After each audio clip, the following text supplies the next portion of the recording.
Bertemu kembali rentasan berita edisi 1115 antara paparan utama malam ini.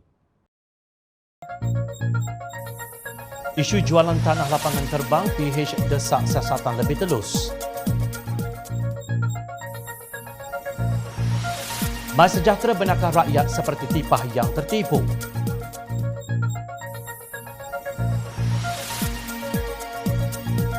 Buruh paksa, inilah akibatnya bergantung kepada pekerja asing.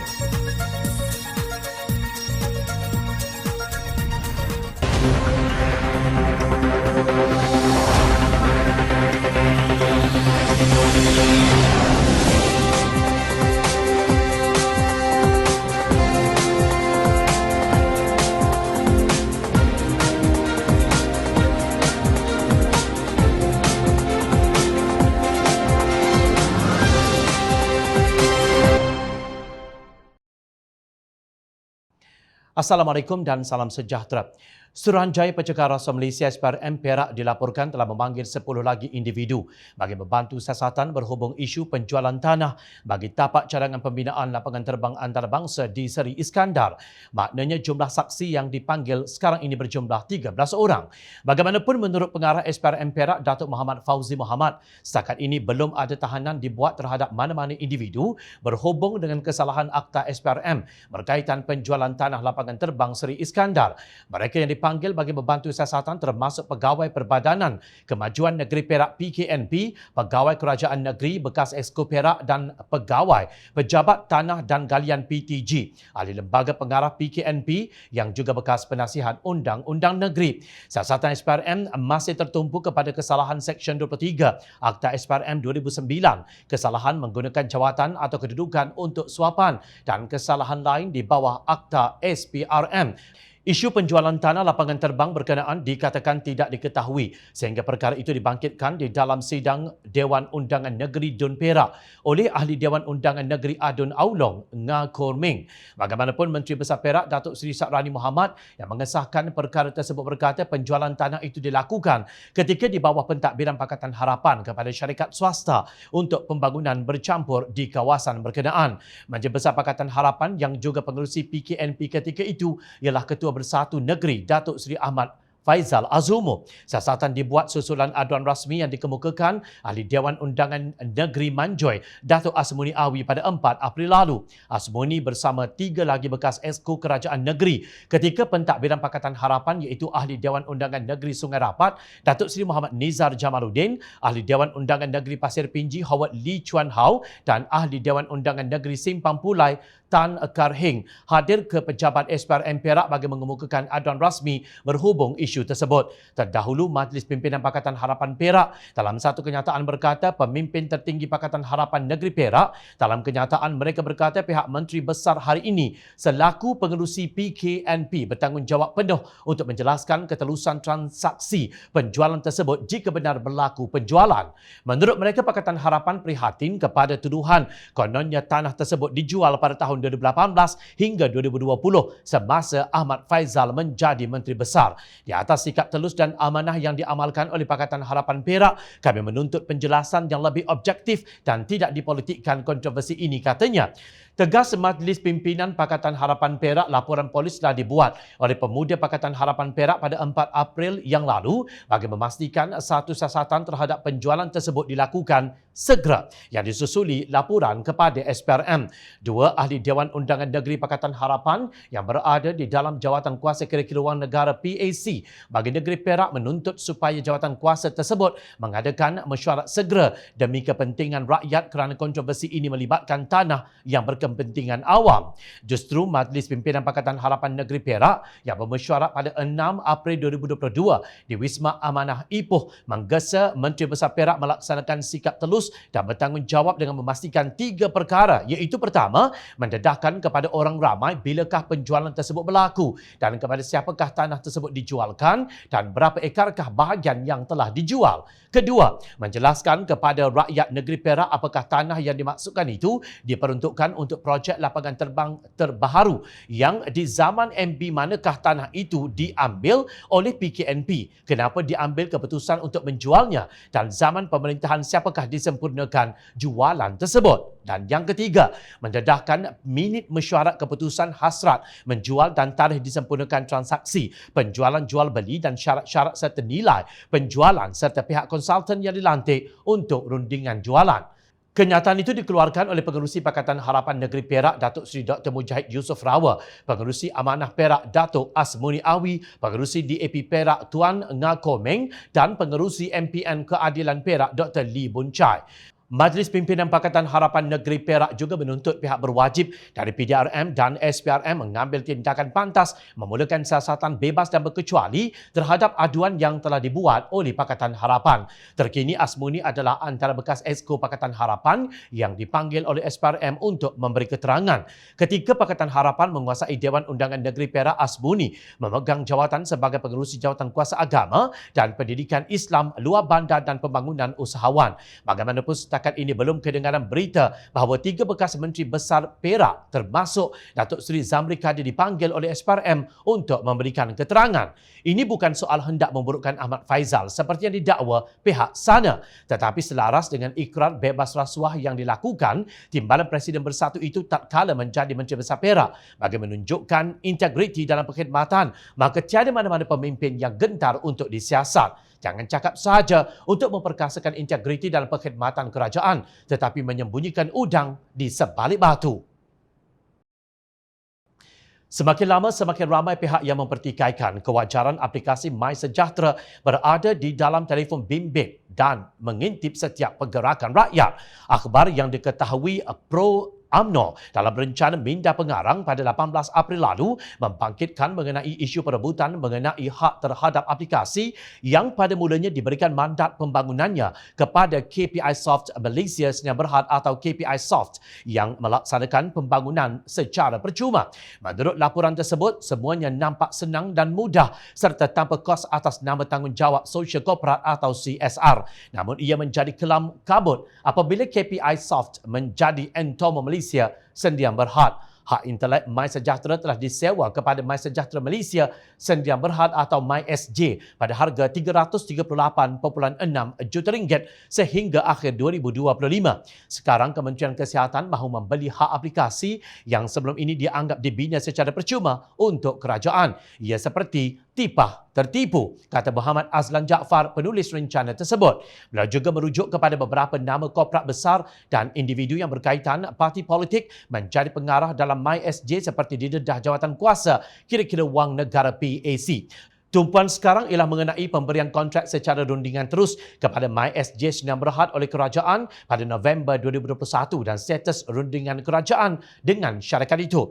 Siasatan juga bagi mengetahui sama ada pihak membuat duit atas angin serta keselamatan negara berikutan dakwaan pembabitan syarikat Singapura. Ini kerana ada 38 juta data rakyat yang mereka tinggal di Malaysia dalam pangkalan data aplikasi itu menurut laporan. Katanya apa yang menjadikan MySejahtera sangat berharga adalah datanya. Maklumat 38 juta data pengguna dan kira-kira 80 juta check-in setiap hari perjalanan pengguna MySejahtera. Tiada pihak ada data sebanyak itu kecuali Jabatan Pendaftaran Negara. Ia tahu setiap pergerakan kita apabila ditekan check-in, dakwanya. Menurut catatannya, pemilik aplikasi menggunakan data itu untuk tujuan pemasaran iklan atau memantau pergerakan seseorang. Itu sahaja menjadikan MySejahtera King sangat bernilai. Pemilik intelek tahu nilai aplikasi itu dan tidak akan berganjak atau menjualnya pada harga kedai pakaian bandar. Kita tidak perlukan aplikasi yang tahu setiap kali kita keluar dari rumah. Tiba masanya kita membuang MySejahtera ke dalam trash bin dan delete daripada kehidupan kita selama-lamanya, tegasnya. Patutkah kita delete MySejahtera? Jom kita rentas apa yang berlaku dengan beberapa entiti yang berkaitan dengan MySejahtera. Pada 4 April lalu, Mahkamah Tinggi membenarkan P2 Asset Management Sdn Bhd meminda penyataan tuntutan dalam samannya terhadap Entomo Malaysia Sdn Bhd, Revolusi Asia Sdn Bhd dan MySJ Sdn Bhd berhubung pertikaian mengenai perjanjian penjualan saham MySejahtera. Menurut P2 Asset Management, sekitar April 2020, Entomo Malaysia mengemukakan cadangan penyelesaian berasaskan aplikasi mudah alih terhadap krisis COVID-19 yang sedang berlaku menggunakan perisiannya KPI Software untuk membangunkan aplikasi mudah alih yang dikenali sebagai MySejahtera. Katanya disebabkan kejayaan aplikasi itu, Entomo Malaysia tidak lagi mahu menawarkan perisian dan aplikasi tersebut atas dasar CSR. Sebaliknya bertekad untuk mengaut keuntungan perniagaan menerusi perisian dan aplikasi berkenaan. Seterusnya, P2 Asset Management mendakwa pada 20 September 2020, Revolusi Asia pula memasuki suatu perjanjian dengan Entomo Malaysia bahawa ia akan memegang semua saham dalam MySJ sebagai penama Entomo Malaysia. Tetapi perkara ini tidak dimaklumkan kepada P2 Asset Management. Susulan itu, pada 6 Oktober 2020, MySJ memasuki suatu perjanjian bersama Entomo Malaysia bagi memindahkan harta intelek aplikasi tersebut kepada MySejahtera. Ini memberikan MySJ lesen untuk perisian tersebut dan MySJ perlu membayar Entomo Malaysia RM338.6 juta iaitu yuran agregat untuk pemindahan harta intelek aplikasi itu dan yuran pelesenan bagi perisian. Pada 31 Disember 2020, Revolusi Asia memasuki perjanjian penjualan saham SSA dengan P2 Asset Management di mana Revolusi Asia akan menjual saham MySJ kepada P2 Asset Management. Antara terma perjanjiannya, P2 Asset Management mewakili Revolusi Asia yang akan memudahkan untuk mendapatkan surat anugerah daripada kerajaan kepada MySJ berhubung dengan perkongsian awam swasta atau model commercial contract perkhidmatan untuk penggunaan berterusan aplikasi berkenaan, kata P2 Asset Management. Bagaimanapun, kini P2 Asset Management mendakwa Entomo Malaysia dan Revolusi Asia telah secara salah berkomplot dan bergabung bersama untuk melanggar perjanjian penjualan saham tersebut yang akan menyebabkannya kerugian.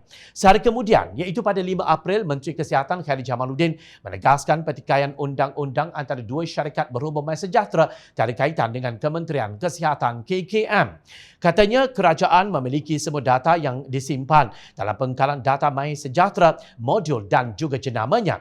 Data adalah milik KKM. Data itu selamat dan ia berpangkalan di pelayan di Malaysia dan dimiliki KKM, ujarnya. Khairy patut jelaskan bagaimana KKM dikatakan memiliki data MySejahtera apabila lesen perisian tersebut menurut P2 Asset Management dibeli oleh MySJ daripada Entomo Malaysia dengan harga RM338.6 juta.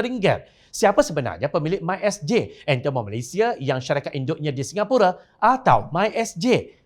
Bagaimana Khairy boleh menjamin data itu selamat apabila penyelenggaranya adalah syarikat swasta yang bertujuan menjana keuntungan? Justru amat janggal apabila Khairy bertegas bahawa pertikaian tersebut tiada kaitan dengan KKM. Apa akan terjadi jika MySJ dan KKM sedang membuat rundingan terus kalah dalam pertikaian dalam kalangan entiti yang berkepentingan ini? Pada 14 April, Majlis Pemulihan Negara MPN mengesyorkan KKM akan mengkaji keberkesanan penggunaan aplikasi MySejahtera sebagai alat pengesanan kontrak rapat. Menurut pengerusinya, Tan Sri Mahyadi Mak Yassin, negara kini sudah berada dalam fasa peralihan endemik. Itu pandangan ahli majlis dalam perbincangan dan telah dibincangkan. Apa yang kita tahu sejak dulu hingga sekarang, aplikasi MySejahtera masih digunakan, katanya. Hakikatnya pertikaian ini membawa terlalu banyak persoalan yang tiada jawapan. Sudah tentu ini bukan persekitaran yang baik untuk membuat satu rundingan yang melibatkan ratusan juta wang pembayar cukai.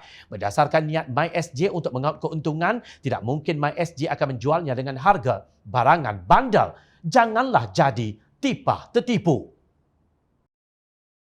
Nampaknya kes syarikat Malaysia dikenakan tindakan oleh Jabatan Kastam dan Perlindungan Sempadan CBP. Amerika Syarikat berhubung dakwaan amalan buruh paksa berulang lagi. Januari lalu, CBP Amerika Syarikat mengeluarkan notis penemuan dan perintah tahan pelepasan WRO terhadap beberapa syarikat tempatan dan menyita semua produk kelapa sawit keluaran Sime Darby Plantation Berhad serta anak syarikatnya di Amerika Syarikat. Pada Oktober tahun lalu, sarung tangan pakai buang yang dihasilkan oleh anak syarikat milik penuh Supermax Corporation Berhad, Maxter Glove Manufacturing Sdn Berhad, Maxwell Glove Manufacturing Berhad dan Supermax Glove Manufacturing ditahan daripada memasuki semua pelabuhan masuk Amerika Syarikat atas dakwaan yang sama. Sebelum itu, pada Mei tahun lalu, Amerika Syarikat merampas 4.68 juta sarung tangan getah yang bernilai $690,000 Amerika bersamaan 2.84 juta ringgit yang dikeluarkan oleh anak syarikat Top Glove Corporation Berhad berikutan maklumat bahawa ia dikeluarkan menggunakan buruh paksa. Dakwaan wujudnya amalan buruh paksa amat memalukan negara. Menteri Buruh Datuk Seri S. Saravanan dan Menteri Perusahaan Peradangan dan Komoditi KPPK seolah-olah sekadar berdehem sahaja kepada syarikat gergasi yang didakwa mengamalkan buruh paksa itu. Beliau menyatakan akan bertemu dengan semua syarikat yang dikenakan sitaan CBP Amerika Syarikat. Lepas itu, salahkan pihak lain. Begitu juga Datuk Zuraida Kamarudin yang menyifatkan tindakan Amerika Syarikat ke atas Sime Darby Plantation adalah terburu-buru dan tidak berasas. Mengulas mengenainya, Setiausaha Agung Kongres Kesatuan Sekerja Malaysia MTUC Kamarul Baharin Mansur mendesak kerajaan mengambil langkah proaktif bagi menangani isu buruh paksa yang mencemarkan imej Malaysia di peringkat antarabangsa. Beliau gusar terhadap laporan buruh paksa yang berlaku di negara ini yang boleh mendatangkan keburukan kepada penjualan hasil keluaran Malaysia, terutamanya pengeluaran minyak sawit dan produk sarung tangan. Katanya sebarang langkah untuk menyiasat mana-mana syarikat selepas laporan buruh paksa dilaporkan dan sekatan barangan ke atas produk negara ini sudah terlewat kerana penutupan kilang dan pemberhentian pekerja boleh berlaku sebagai akibat daripada tindakan negara pengimport. Adalah malang bagi pekerja yang diberhentikan selepas syarikat ditutup akibat sekatan barangan. Kerajaan perlu melakukan langkah drastik dengan mendakwa syarikat dan memenjarakan pengarah syarikat atas kesalahan buruh paksa. MTUC juga mencadangkan agar penambahan pegawai di Kementerian Sumber Manusia bagi membuat lawatan dan pemeriksaan secara berkala. Indikator buruh paksa ini memerlukan pegawai kementerian itu untuk sentiasa memeriksa dan menyiasat tempat pekerja asing. Kegagalan membuat pemeriksaan secara berkala adalah faktor utama yang menyebabkan aktiviti buruh paksa berlaku. Dimaklumkan bahawa kekuatan pegawai sekarang adalah 400 orang bagi membuat pelbagai tugasan. Jadi adalah mustahil untuk pegawai memeriksa setiap syarikat yang menggaji pekerja asing.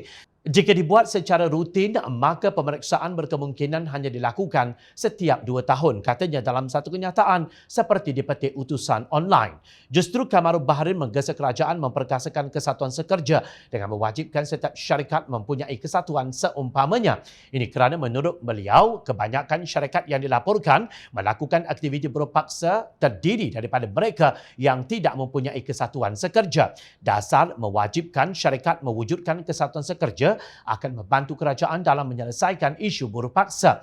Kesatuan sekerja boleh menjadi mata-mata kepada kerajaan dengan melakukan pemeriksaan kendiri terhadap syarikat. Dasar ini selaras dengan ratifikasi kerajaan pada Konvensyen 98 atau C98, Pertubuhan Buruh Antarabangsa iaitu hak untuk mengorganisasi dan perjanjian bersama. MTUC sudah mengambil langkah proaktif dengan mengadakan perbincangan dengan Kedutaan Amerika Syarikat bagi mendapatkan pandangan dan nasihat berkaitan buruh paksa. Dalam satu kunjungan pegawai MTUC bagi menyatakan pendirian kami menentang aktiviti buruh paksa. Dalam kunjungan tersebut, MTUC memaklumkan kepada Kedutaan bahawa MTUC perlu dilibatkan di dalam sebarang siasatan berkenaan buruh paksa di Malaysia. Keterlibatan MTUC dalam isu buruh paksa bagi menjamin kesejahteraan pekerja-pekerja asing dan menjaga kepentingan pekerja secara keseluruhannya jelasnya. Pada 21 Mac 2022 lalu, Kerajaan Malaysia telah mendepositkan instrumen ratifikasi di Protocol of 2014 to the Forced Labour Convention 1930, iaitu Protokol 2014 kepada Konvensyen Buruh Paksa 1930. Dengan ratifikasi itu, Malaysia menjadi negara ke-58 di dunia dan negara anggota ASEAN kedua yang mengesahkan protokol berkenaan. Secara tidak langsung, Malaysia memperbaharui komitmennya untuk memerangi buruh paksa dalam semua bentuknya termasuk pemerdagangan manusia. Untuk rekod, syarikat yang telah dikenakan tindakan oleh CBB itu terkenal sebagai majikan yang lebih mengutamakan pengambilan pekerja asing dan bukan pekerja tempatan. Pekerja asing dilindungi Akta Kerja 1955.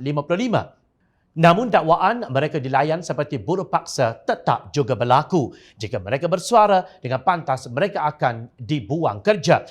Justru kesatuan sekerja mungkin berkesan hanya jika syarikat mengambil pekerja tempatan. Inilah yang harus diteliti oleh penggubal dasar sumber manusia di negara ini. Jika dihentikan pengambilan pekerja asing secara besar-besaran seperti yang berlaku sekarang, kita tidak akan mendengar lagi isu buruh paksa. Ingat, rakyat sentiasa memerhati. Teruskan bersama kami di Jom Channel dan layari portal jomchannel.net untuk mendapatkan berita politik tanah air. Saya Zafar Yusuf, terima kasih. Assalamualaikum. Salam sejahtera.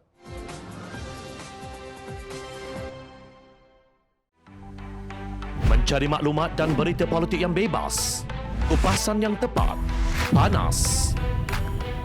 Dapatkannya secara eksklusif hanya di Jom Channel. Komitmen kami, pentasan berita Isnin hingga Jumaat. Berbicara dan isu semasa, kami garapkan secara langsung. Panel-panel berkaliber dan profesional. Interaktif, pandangan anda kami raikan. Jangan lupa bersama kami di setiap hujung minggu dalam edisi khas mingguan. Jom Channel, moving forward, sharing a new experience.